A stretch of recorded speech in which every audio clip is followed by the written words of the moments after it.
Hinumdumi ang saad nga dili mapakyas, ang grasya nga gikan sa langit kanunay nagawas, giandam nga puno sa atong manluluwas,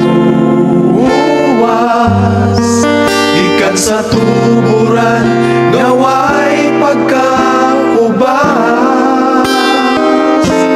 ihatag lang ang hanat alam sa Ginoo, iulita ang banaan nga ikapulo, ug sinatiun ta ang grasyang way kinutuban, alang sa matinumanon niyang katawhan,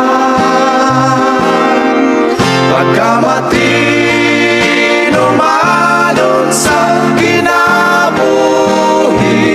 sa tambuhanan sa langit, kini maoy makabli,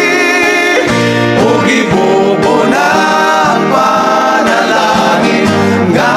hilagihan, sa pagkaagi nga wala na'y dapit nga kabutangan.